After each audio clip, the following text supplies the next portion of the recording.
On the night of February 28, 2026, four B-2 Spirit stealth bombers were flying east over the Atlantic.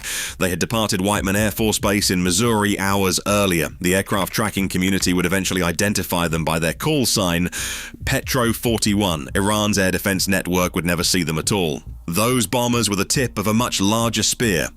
Within hours, more than 20 weapons platforms would strike over 1,000 targets across Iran in what the Pentagon called Operation Epic Fury, the largest regional concentration of American military firepower in a generation. But at the bottom of United States Central Command's official fact sheet, after listing stealth bombers, fighter jets, cruise missiles, and more than a dozen other systems, the document ended with 7 words, and special capabilities we cannot list here. This is the story of 7 weapon systems that defined the opening days of that operation.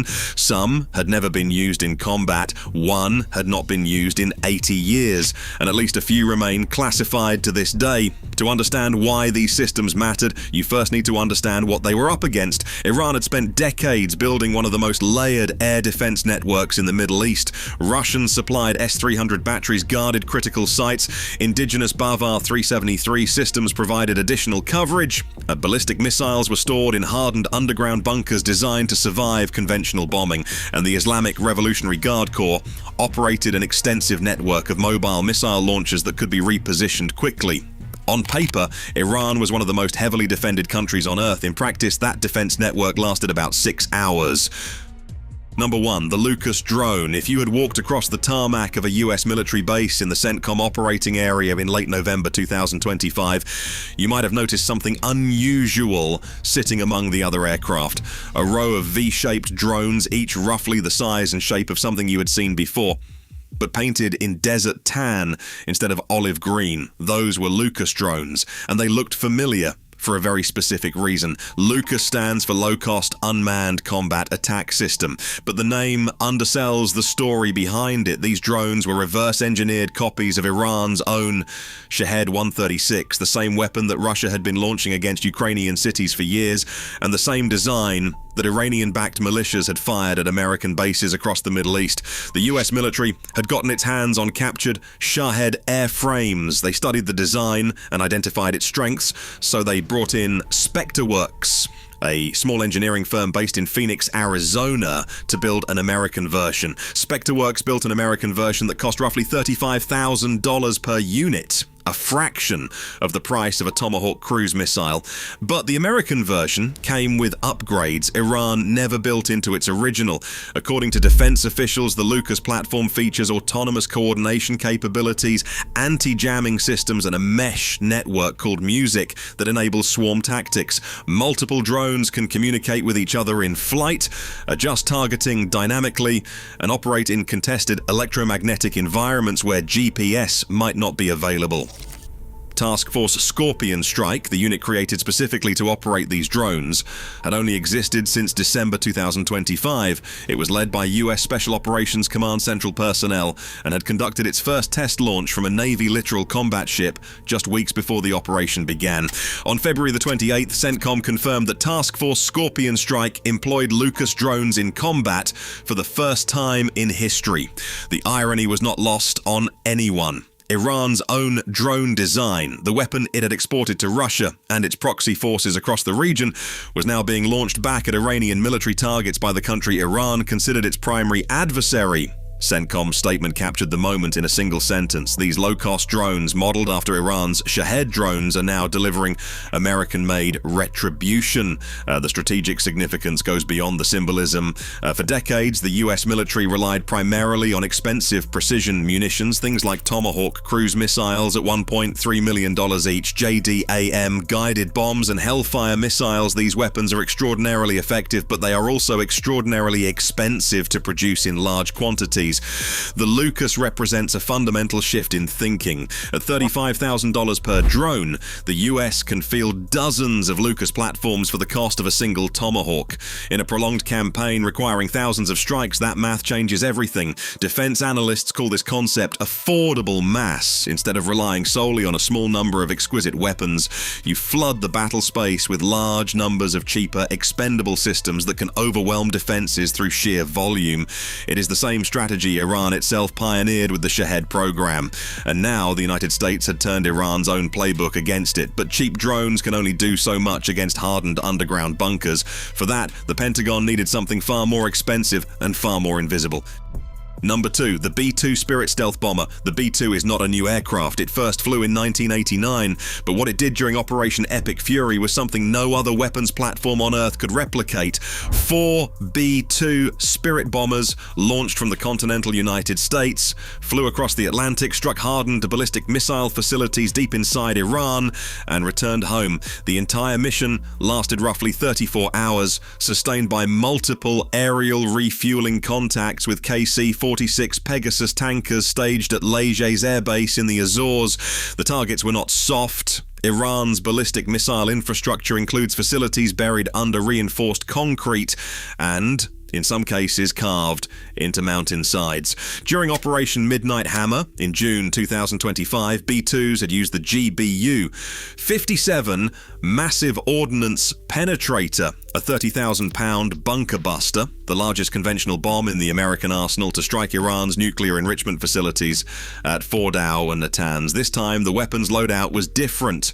The B-2s carried 2,000-pound guided bombs, suggesting the targets, while hardened, did not require the same level of penetration as the nuclear sites hit months earlier. The shift in munitions tells its own story. The deepest, most protected nuclear facilities had already been destroyed. What remained were ballistic missile production sites and storage bunkers that could be neutralized with precision-guided conventional bombs delivered by aircraft that Iran's radar network simply could not detect. The B-2's stealth profile reduces its radar cross-section to roughly the size of a large bird. Against an air defense system that was simultaneously being jammed by electronic warfare aircraft, these bombers were, for all practical purposes, invisible. Consider what that mission looked like from the cockpit. 2 crew members sitting in a pressurized cabin for over 30 hours, crossing the Atlantic, threading through the Mediterranean, entering contested airspace over Iran, releasing precision munitions against targets they could identify on their synthetic aperture radar, and then flying the entire route home, all without ever appearing on a single Iranian radar screen. The B-2 has been doing this kind of work for over 2 decades, from the Balkans to Libya to the strikes on Iran last summer, but the sheer logistical feat of a continental range strike sustained by tanker aircraft staged across multiple continents remains one of the most impressive operational capabilities any air force has ever demonstrated. Still, even a stealth bomber needs someone to clear the path ahead, and that job fell to an aircraft most people have never heard of. Number 3, the EA-18G Growler. If the B-2 is the fist, the EA-18G Growler is the blindfold. The Growler is a specialized electronic warfare variant of the FA-18 Super Hornet. It carries jamming pods and anti-radiation missiles designed to find, suppress, and destroy enemy radar emitters. In simple terms, it makes the other side deaf and blind before the bombs arrive. During Operation Epic Fury, EA-18G Growlers operated from the flight deck of the USS Gerald R. Ford, the world's largest aircraft carrier, as well as from land bases in the region. Open source flight tracking data showed about half a dozen Growlers operating in the theater. Though the actual number involved in combat operations was likely higher, their mission was critical and largely unseen. Before strike aircraft could safely approach Iranian targets, someone had to neutralize the S-300 batteries, the Bavar 373 systems, and the dozens of shorter-range air defense systems scattered across Iran's military infrastructure. The Growlers did this by flooding Iranian radar frequencies with electronic noise, making it impossible for operators to distinguish real aircraft from phantom returns. When radar emitters tried to burn through the jamming, anti-radiation missiles homed in on the signal and destroyed the emitter. Defense analysts who studied the aftermath noted something remarkable. Despite Iran possessing one of the densest integrated air defense networks in the Middle East, American strike aircraft operated with relative freedom over Iranian airspace within hours of the operation's start. The Growler's contribution to that outcome is difficult to overstate. This is a weapon system that rarely makes headlines because its work is invisible. There is no dramatic explosion to film, no footage to release, just the quiet erasure of an enemy's ability to see what is coming. Military planners call this SCAD, suppression of enemy air defenses. It is arguably the most important phase of any modern air campaign because everything else depends on it. If the air defenses stay active, strike aircraft face unacceptable risk. If the defenses go dark, the skies belong to whoever owns the Growlers. In Operation Epic Fury, that was the United States. Alongside the Growlers, F-16 Wild Weasels, a variant specifically equipped for the SEAD mission, also operated in the theatre. Between the two platforms, Iran's air defense operators faced a grim choice: turn on their radars and attract a missile, or leave them off and let the bombers through unopposed. With Iran's eyes effectively shut, the next question was what would happen if Iranian fighters managed to get airborne anyway? The answer had just landed in a country where it had never operated before. Number 4. The F-22 Raptor. The F-22 Raptor has been operational since 2005, but it had never been deployed to Israel for combat operations until the days immediately before Operation Epic Fury began. Approximately a dozen F-22s from Joint Base Langley Eustis in Virginia arrived in Israel just ahead of the operation's launch. Additional Raptors deployed to RAF Lakenheath in the United Kingdom. Their specific missions during the operation have not been publicly disclosed, but the F-22's primary role is air superiority, meaning its job is to ensure that nothing else is flying in the sky that should not be. The F-22 combines stealth and supercruise capability, which means it can sustain supersonic speeds without afterburner and the most advanced sensor fusion of any fighter aircraft in the world. Its EA-18G radar can track multiple airborne threats simultaneously while remaining virtually undetectable to opposing radar systems. During Operation Midnight Hammer in June 2025, F-22s participated in strikes against Iran. They also took part in Operation Absolute Resolve against Venezuela in January 2026. But the deployment to Israel was significant because it placed America's most advanced air superiority fighter directly alongside Israeli forces for the first time in an active combat operation. What the F-22s likely did, based on historical precedent and the aircraft's design purpose, was escort strike packages deep into Iranian airspace, ready to engage any Iranian fighters that attempted to intercept. They also probably provided advanced sensor data to other coalition aircraft acting as airborne command nodes that could see threats before anyone else in the formation. Iran's Air Force operates aging F-14 Tomcats, MiG-29s, and a handful of domestically produced fighters. Against a formation of F-22 Raptors, these aircraft would have been at a generational disadvantage in every measurable category. Everything covered so far happened in the skies over Iran and the surrounding region, but one of the most remarkable strikes of the entire operation took place thousands of miles away beneath the surface of the Indian Ocean. If you are finding this useful, hit subscribe. I break down military technology and defense developments every week, and this conflict is far from over. Now, back to Epic Fury. Number 5. The Mark 48 torpedo. On March 4th, 2026, Defense Secretary Pete Hegseth stood at a Pentagon podium and described something that had not happened in 81 years. He said, "An American submarine sank an Iranian warship that thought it was safe in international waters. Instead, it was sunk by a torpedo. Quiet death. The target was the Iris Dina, a Moj-class frigate and one of Iran's newest and most capable surface warships. It was armed with heavy guns, surface-to-air missiles, anti-ship missiles, torpedoes, and it carried a helicopter. It had recently participated in an international naval exercise hosted by the Indian Navy off the coast of Visakhapatnam. The Dina was transiting the Indian Ocean, hundreds of miles from the main theatre of operations in the Persian Gulf. It was sailing near Sri Lanka, well within the area of operations of the US 7th Fleet, not CENTCOM's 5th Fleet, which was managing the war. A US Navy fast attack submarine whose identity remains classified fired a single Mark 48 heavyweight torpedo. The Mk-48 is a wire-guided weapon designed to detonate beneath a ship's keel rather than strike the hull directly. The resulting pressure wave breaks the vessel's structural spine. Pentagon-released periscope footage showed the explosion splitting the frigate near the stern. The ship sank rapidly. It was the first time a US submarine had sunk an enemy warship with a torpedo since August 14th, 1945, when the USS Torsk destroyed Japanese escort vessels in the Sea of Japan on the final day of World War II. It was also only the second time in history that a nuclear-powered attack submarine had destroyed an enemy vessel in combat. The first was the British submarine HMS Conqueror, which sank the Argentine cruiser ARA General Belgrano during the Falklands War. In 1982, the strike on the Iris Dana demonstrated something Iran may not have fully appreciated. American submarine warfare capability extends far beyond the Persian Gulf. A warship that believed it was safe in international waters thousands of miles from the conflict zone was tracked, targeted, and destroyed by a platform it almost certainly never detected. General Dan Kane, chairman of the Joint Chiefs, added context at the same briefing. US forces had destroyed more than 20 Iranian naval vessels since the operation began, including an Iranian submarine. He said, "We have effectively neutralized at this point in time Iran's major naval presence in theater." The sinking of the Dana also raised a strategic question that extends far beyond this particular conflict. If a US submarine can locate and destroy a warship operating thousands of miles from the combat zone in international waters, what does that mean for every navy in the world? The answer, which defense ministries from Beijing to Moscow are certainly contemplating right now, is that American submarine dominance is not theoretical. It was just demonstrated for the first time in 8 decades. And the message was not subtle.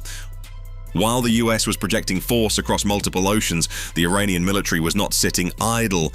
Tehran was firing back, and what stood between those incoming missiles and their targets was something Iran had been trying to overwhelm for years. Number 6, THAAD, and the layered missile defense shield. While offensive strikes dominated the headlines, a quieter battle was unfolding simultaneously across the Middle East. Iran was fighting back with the weapon it had invested in most heavily: ballistic missiles. In response to the opening strikes, Iranian forces launched waves of ballistic missiles, cruise missiles, and drones at targets across the region. Not just Israel, missiles and drones struck or targeted locations in Jordan, the United Arab Emirates, Saudi Arabia, Qatar, Bahrain, and Iraq. An Iranian drone even crashed into RAF Akrotiri, a British military airbase in Cyprus. 2 drones hit the US Embassy compound in Riyadh.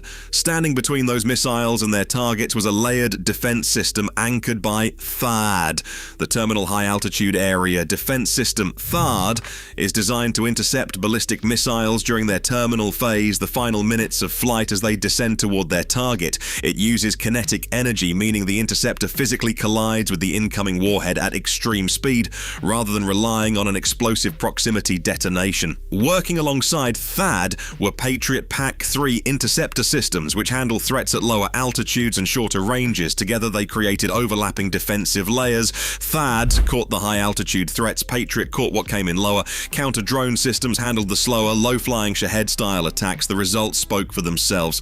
Within days, Chairman Kane reported that Iranian missile launches had dropped by 86% from their initial rate.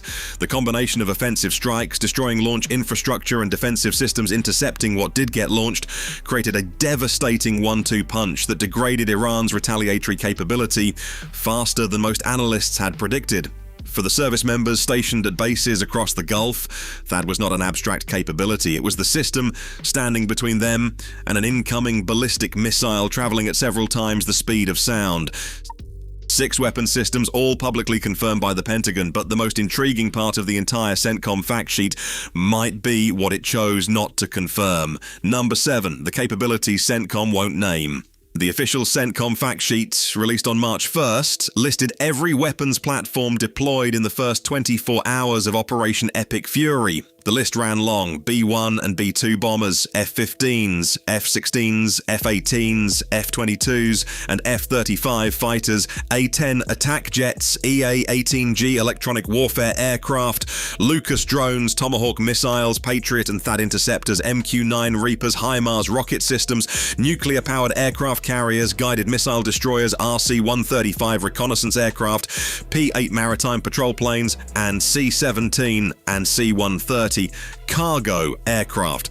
And then at the very end, 6 words that said more by what they left out. And special capabilities we can't list here. In military communication, those words are deliberate. They acknowledge that something was used, and they signal that revealing it would compromise operational advantage. Defense analysts have speculated about what those capabilities might include. The most widely discussed possibility is advanced cyber warfare. Reports indicate that Iranian internet connectivity dropped by at least 46% in the early hours of the operation, suggesting coordinated cyber operations targeting communications and command infrastructure. Disrupting Iran's ability to coordinate its military response would have been as strategically valuable as any bomb dropped from an aircraft. Another possibility involves artificial intelligence in targeting and battle management. Reports from multiple outlets indicate that AI systems were employed during the planning and execution phases of the operation, potentially assisting with target identification, damage assessment, and the coordination of simultaneous strikes across a vast geographic area. There may also be classified electronic warfare capabilities beyond what the Growler provides, or intelligence platforms that the US does not publicly acknowledge operating in the region. Whatever these special capabilities are, their inclusion on the fact sheet was intentional. It serves a dual purpose. It signals to adversaries that what they saw was not everything America brought to the fight, and it reminds allies that the full extent of American military technology remains partially hidden, even during the largest military operation in the region in over 2 decades. There is a long history of this kind of deliberate ambiguity. During the Gulf War in 1991, the F-117 Nighthawk stealth fighter was still barely known to the public when it opened the air campaign over Baghdad.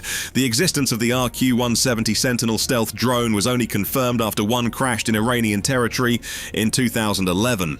Programs that seem speculative today, autonomous wingman drones, directed energy weapons, space-based sensing platforms may already be operational in forms we do not yet know about. The 6 words at the bottom of that fact sheet are, in their own way, as strategically significant as any of the weapons listed above them. They are a reminder that what you see is never the full picture. So what does the full arsenal deployed in Operation Epic Fury tell us? Operation Epic Fury was not just a demonstration of brute force, though the scale was undeniably massive.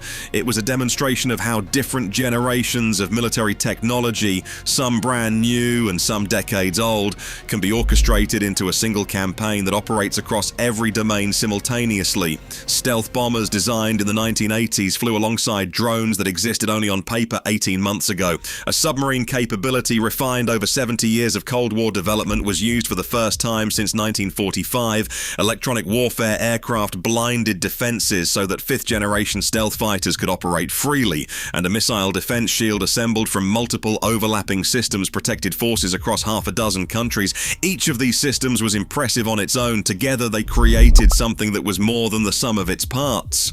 A multi-domain campaign that attacked Iranian military capability from every direction at once, in ways that Iran's defense planners had not anticipated and could not effectively counter. The human cost of this operation is real and still unfolding. American service members have been killed. The Iris Dina went down with much of its crew. Iranian military and civilian casualties are being reported and disputed. Missiles and drones have struck targets in countries that were not parties to this conflict. The regional consequences will take years to fully understand, and the geopolitical implications are only beginning to emerge. But from a purely technical standpoint, the opening days of Epic Fury revealed a military capability that few countries on Earth could match and fewer still could defend against. Whether that capability ultimately leads to the lasting outcome its architects intended, only time will answer. History tends to judge these moments differently than the headlines that announce them. If this breakdown helped you understand what's happening, subscribe. I cover military technology and defense analysis regularly, and there is much more to unpack as this operation continues.